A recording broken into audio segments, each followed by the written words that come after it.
Are they waiting for you to make a move? You've noticed it. There's something about your interactions that makes you wonder, is this something or am I imagining it? Most people don't come out and say what they want, but they'll show you instead through small, repeated, specific behaviors. Today, I'm going to walk you through the exact signs that someone isn't just being friendly, they're actually waiting for you to make the first move. And we're going to go through some scenarios from someone that you've just laid eyes on to someone that you know and talk to, but you're not sure how they feel. By the end, you'll know whether it's time to act, wait, or walk away. First, let's start with the difference between attraction and an invitation to act. Attraction and invitation are not the same thing. Someone can find you attractive and still never give you an opening. Maybe they're shy, maybe they've been hurt before, maybe they just don't know how to signal interest without feeling exposed. Attraction on its own tells you they like something about you. It doesn't tell you that they're ready for you to act on it. An invitation is different. It's a pattern of behavior that creates space for you to step in. It looks like consistent effort, small moments engineered to bring you closer, and little gaps left open for you to fill. When someone's genuinely waiting for you to move, they're not just enjoying your company, they're building opportunities and they're hoping that you're going to notice them. That distinction matters because the rest of this video is built around spotting invitation, not just attraction. So keep that in mind as we go through each sign. Sign number 1. They keep finding reasons to spend time with you. Watch how often plans seem to happen around you almost by accident. They mention an event and somehow you're going too. They need help with something small and you're the one they ask. They suggest grabbing food after a shared activity, even though no one was hungry 5 minutes earlier. Now, none of these moments can look significant by themselves, but together they tell a different story. People create reasons to be near what they want to be near. And if someone keeps engineering situations where the two of you end up together, they're not doing it by accident. They're doing it because being around you has become a priority and they're hoping that you'll eventually close that gap that they've been opening. The next sign is that they start more conversations than they used to. Pay attention to who reaches out first. Early on, maybe you are the one carrying the conversation. Then something shifts. They start texting first. They bring up something random from earlier in the day just to have a reason to talk to you. Initiating contact takes a small amount of courage, even in something as simple as a text. Every time someone starts a conversation, they're accepting the risk that you might not respond in the way that they hope. So if they keep taking that risk with you specifically, it usually means that you've become someone that small risk is worth over and over again. Another sign is that they reply quickly and they keep conversations going. Speed and effort are two different signals, but both of them matter here. Some people always reply fast because they're just glued to their phone. Other people will take hours to respond to everyone except you. Try and look at the pattern rather than a single instance. So if someone treats your messages differently from how they treat messages from other people, that's worth noticing. Quick replies show that you matter enough to interrupt whatever they were doing. Long, thoughtful responses show that they're putting genuine effort into the exchange rather than just filling up space. When both of these things happen consistently, it usually means that the conversation feels important to them, not just convenient. Another sign is they find excuses to message you. Some messages exist purely to keep a contact alive. A song that reminded them of something you said, an article related to a random topic that you mentioned once, a meme that only makes sense because of an inside joke between the two of you. These messages rarely carry urgent information. Their real purpose is connection, not communication. If someone regularly reaches out with no clear reason other than wanting to talk to you, that's a strong sign that they're thinking about you more often than casual friendship would require. The next sign is they remember the little things that you tell them. This one deserves real attention because it's one of the most reliable signs on this entire list. Our brains don't store information equally. We remember details about people who matter to us and then we let the rest fade. If someone remembers your coffee order from months ago, the name of your childhood pet, or some offhand comment that you made about a stressful week at work, that's not coincidence. That's their brain treating you as significant enough to hold on to. When someone brings up something that you mentioned once in passing, weeks later, unprompted, pay attention to that. That kind of memory, it doesn't happen with people who don't occupy space in someone's mind. The next sign is they ask more personal questions. Surface level conversation is easy and low risk. Personal questions require a little more investment because they invite a real answer instead of just a polite one. If someone starts asking about your family, your past relationships, your goals, or what you actually want out of life, They're not just passing time anymore. They're trying to understand you on a deeper level. People generally don't invest that kind of curiosity in someone that they see as purely casual. Curiosity like that is usually a sign that they're picturing a future that includes knowing you better. The next sign is they want to know whether you're single. Now, this sign tends to show up in indirect ways. So they might ask about your weekend plans in a way that fishes for whether someone else is involved. They might bring up an ex casually just to see how you react. A mutual friend mentions almost too casually that someone was asking about your relationship status. People don't usually ask this question for no reason. If someone's relationship status wasn't relevant to them, they're not going to bother finding out. When someone's trying to find out information about whether you're available, it's usually because your availability matters to their plans, even if they haven't directly said so. Another sign is they bring up dating or relationships around you. Sometimes people test the emotional temperature of a situation before they're going to commit to anything. Bringing up dating in general, mentioning what they're looking for in a partner, or asking your opinion on relationships, they can all be ways of gauging your reaction without exposing themselves directly. So if someone regularly steers conversations towards dating and relationships when you're together, they might be trying to see how you respond, or they're hoping that you'll pick up on the topic and take it somewhere more direct. Either way, it's rarely a random subject choice. Our next sign is that they find reasons to touch you. Physical contact carries meaning even when it's brief. A hand on your arm while they laugh at something you said, sitting slightly closer than necessary. These moments are usually small enough to explain away individually, but the pattern is what tells the real story. People don't accidentally create physical closeness with someone repeatedly unless part of them wants that closeness to exist. If touch keeps happening in ways that go slightly beyond what a purely platonic interaction would call for, that's often a quiet way of testing how you're going to respond without saying anything out loud. Our next sign is they prioritize you in group settings. Group environments are a really great place to observe real behavior because people often relax their guard around others and their attention naturally goes where it wants to go. So notice who they sit near, notice who they talk to first when they walk into a room, notice who they return to after a conversation with someone else ends. If someone consistently chooses you over other options in a group, even when no one's paying attention to what they're doing, that's a strong indicator of where their real interest lies. Next sign, they make time for you even when they're busy. Everyone has limited time, and how people spend it says a lot about their priorities. If someone's stretched thin with work, family, or other obligations, but they still find a way to fit you in, that tells you something important. People hardly ever make room in a packed schedule for things that don't matter to them.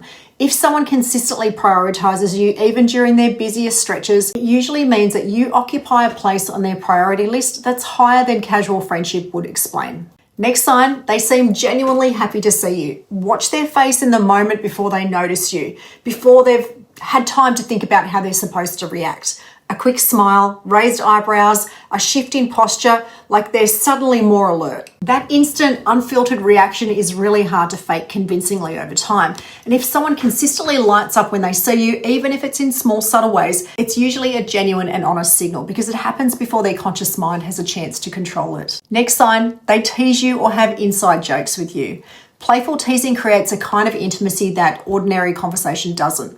Inside jokes work the same way, because they build a shared language that excludes everyone else. If someone regularly teases you in a lighthearted way, or they reference a joke that only makes sense between the two of you, they're building a private world that belongs to just your connection. People generally reserve that kind of playful closeness for relationships that feel special to them, not for interactions that they consider to be purely surface level.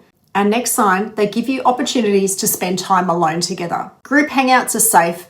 One-on-one time requires a bit more intention because it removes the safety net that other people provide. If someone keeps engineering situations where it's just the two of you, whether that's grabbing coffee, going for a walk, or staying behind after everyone else has left, they're creating space for something more personal to happen. People don't usually manufacture alone time with someone that they see purely as a friend. Next sign, they drop hints about things that you could do together. Sometimes people won't ask you directly, but they'll plant the idea and wait to see if you pick it up. They mention a restaurant that they wanted to try in a tone that implies you specifically. They might bring up an event that's happening soon and pause slightly, maybe as if leaving room to suggest you going together. These hints function as low-risk invitations. If the idea doesn't land, they haven't technically asked for anything and they can't be rejected outright. If someone keeps dropping suggestions like that and waiting for your reaction, they're likely hoping that you'll be the one to turn that hint into an actual plan. The next sign is that they seem slightly disappointed when you don't take the hint. This is one of the more revealing signs because it shows up in a moment that they can't fully control. So if you miss an opening that they created, whether that's suggesting a follow-up plan or not picking up on a hint,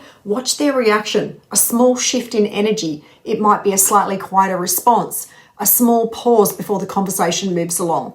That flicker of disappointment usually means that the hint wasn't casual. They wanted something specific to happen, and when it didn't, part of them felt it. Now let's talk about why people usually don't make the first move themselves. At this point, you might be wondering, why would someone go through all of this effort instead of just simply saying what they want? The truth is, making the first move exposes a person to direct rejection, and most people are wired to avoid that kind of vulnerability wherever possible. Hints, gestures, and even small invitations allow someone to test the water without putting their ego fully on the line. If you don't respond the way that they hoped, they can quietly retreat and pretend nothing happened. Past experiences play a role too. Someone who's been rejected before, they might have learned to protect themselves by never stating their interest outright. Other people, they just feel more comfortable in the responder role rather than the initiator role. None of this means that their interest isn't real. It just usually means that they're waiting for enough safety to feel confident enough to act. And in a lot of cases, that safety looks like you making the first move instead. Signs you're misreading friendliness as romantic interest. It's worth pausing here because not every warm gesture means what you might want it to mean. Some people are naturally affectionate, curious, and engaged with almost everyone in their life. If someone treats you the same way that they treat their other friends, their family members, or their co-workers, that's simply a personality, not a message that's meant specifically for you. The real sign isn't in any single behavior. It's in the difference between how they treat you and how they treat everyone else. If someone remembers small details about you, but not about their other friends, if they make time for you specifically when they're too busy for others, if the teasing and inside jokes exist only between the two of you, that's when a pattern becomes meaningful. Context and comparison matter more than any single warm gesture on its own. Now let's talk about the biggest mistakes people make when someone likes them. The most common mistake is waiting for certainty that will probably never come. Some people convince themselves that they need one more undeniable, unmistakable sign before they're willing to act. And that sign rarely arrives because most attraction shows up in small, ambiguous moments rather than big dramatic confessions. Another common mistake is overanalyzing every interaction until the joy of connection disappears entirely. Constant interpretation can drain the natural energy out of something that used to feel easy and fun. The third mistake is assuming that if someone really liked you, they'd just make it obvious. That assumption ignores how much fear and self-protection shape human behavior. Plenty of people who genuinely like someone still hold back simply because vulnerability feels risky, not because their interest isn't real. Here's how to test the waters without making things awkward. If you're not ready to make a bold move but you want more clarity, there are some low-risk ways that you can test the situation.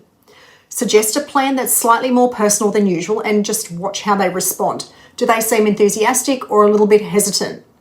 Bring up a topic related to dating in a casual way and notice their reaction. You can increase the warmth in your own behavior slightly through more eye contact, more playful teasing, or a little bit more one-on-one conversation, and then see whether they lean into it or whether they pull back. These small tests give you real information without requiring a full declaration. They let you gather data before committing to anything bigger. Now, how to make the move in different scenarios. The right approach depends heavily on where you're starting from. Someone that you talk to every day needs a different opening than someone that you've only ever made eye contact with across a room. Let's go through some common situations. Scenario 1, you already talk regularly. If you've built a real conversation history, you don't need a big dramatic gesture. You just need to shift the tone slightly and see how they respond. For example, try suggesting something a little more personal than your usual hangouts. Instead of, we should catch up sometime, try, I want to take you somewhere that I think you'd actually love. Just the two of us. That second version, it's specific and slightly more intentional, and it gives them a real decision to make rather than just a vague suggestion to ignore. You can also test things verbally. Something like, I feel like I look forward to talking to you more than I probably should. That said with a smile is low pressure enough to laugh off if needed, but clear enough to register if they're paying attention. If it works, they're going to lean into that conversation rather than deflect it and change a topic. They might tease you back or ask a follow-up question or just say yes without overthinking it. If it doesn't work, they'll likely redirect the conversation or respond in a friendly but very neutral way. Either way, you're going to have your answer without either of you needing to have an awkward direct conversation about it. Scenario 2 is you've interacted a little but you're not close. So maybe you've spoken a handful of times, you've shared a class, a mutual friend group, maybe a few conversations at the gym. In this case, the goal is to create one clear moment of real conversation rather than jumping into something big. Find a natural reason to talk to them one-on-one, even if it's brief. Ask a genuine question about something specific to them, not generic, like, how's it going? Something like, didn't you mention you were working on something for a big project? How's that going? That shows that you were actually listening to the last time you spoke, and it gives them a reason to see you as someone who pays attention. If that goes well, you can follow up later with a low pressure invite. I'm heading to that new coffee place everyone's talking about this weekend. You should come. That works well because it's easy to say yes and it doesn't require a big commitment. If it works, they'll usually respond quickly and with genuine interest. If it doesn't, you'll likely get a slow reply, a vague excuse, or no follow through at all. If that happens, don't chase it, just let it go and put your energy elsewhere. Scenario 3 is you've never actually spoken. This is a situation that requires the most courage because you're starting from zero, but it's also often much simpler than people think because there's no history to overthink. The best approach here is just a short, genuine opener, not some rehearsed line. Try commenting on something that's real in the moment. I've seen you here a few times. I finally wanted to actually introduce myself. That works well because it's honest and slightly vulnerable, which tends to land better than anything that's overly polished. Keep the first interaction brief. You're not trying to have a deep conversation on the spot. You're trying to open a door. Introduce yourself. Ask one real question and see how the energy feels. If it works, they'll usually engage you warmly, they'll ask you something back, and they'll make it easy for the conversation to keep going. If it doesn't, they'll likely give short answers and short body language, so crossed arms, minimal eye contact, and no real questions in return. If you get that response, take it as useful information and move on without taking it personally. Not every interaction is going to lead somewhere, and that's fine. Scenario 4, you see each other often, but it's in a professional or shared space setting. So that could be co-workers, classmates, or people that you cross paths with that require a little bit more care because the ongoing relationship matters even if romance doesn't happen. Here, subtlety works best. Suggest something that's outside the usual setting, but frame it casually. A few of us are grabbing drinks after this. You should come. That's a first safe step that lets you observe how they respond in a lower stakes group setting before trying anything more direct. If that goes well and the energy feels right, you can then follow up with something more specific later, like asking them to lunch, just the two of you. If it works, they'll usually make time for it and the conversation will naturally shift into more personal territory. If it doesn't, they'll likely keep things strictly professional or group oriented, and that's your signal to respect the boundary and keep things comfortable rather than push further. Here's what to do if it works. Don't panic and slow everything down out of nervousness, but don't rush it either. Keep showing the same interest that got you here and let things build naturally from there. The moment that you just made was an opening. What happens next depends on continuing to show up in the same way that got their attention in the first place. Here's what to do if it doesn't work. This is where a lot of people struggle because rejection, even a small or ambiguous one, it stings. The healthiest response is to accept the information at face value rather than searching for some hidden explanation. If someone doesn't respond the way that you hoped, resist the urge to try again immediately or to read their behavior differently than what actually happened. Give yourself permission to feel disappointed, then move forward. One unclear response doesn't define your worth, and clarity, even disappointing clarity, is almost always better than staying stuck in uncertainty. When should you make a move? If most of the signs that we've covered have shown up consistently over time and you've tested the waters without any negative reaction, that's usually a strong signal it's time to act. Waiting indefinitely for someone else to take the risk often means that both of you stay stuck in that same holding pattern, sometimes for months or even years. If the evidence is there and the moment feels right, taking a clear, low-pressure step forward is usually the healthiest way to finally get an answer. When should you wait? On the other hand, if the signs are inconsistent or if you notice that they treat lots of people the way they treat you, it might be worth giving things a little bit more time before acting. Waiting also makes sense if you know that they're dealing with something significant in their life, like a recent breakup, a stressful work period, or just a difficult personal situation. Timing matters just as much as interest does, and a good moment can easily get ruined by poor timing. The simple rule that makes the decision easier. Here's a rule I'm going to leave you with.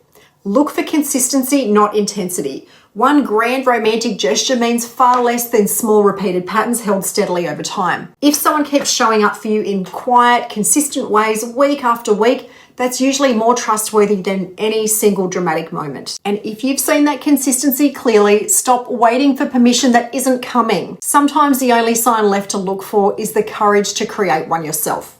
I hope you found that helpful, and if you liked it, please subscribe. That small action helps me to continue creating videos just like this.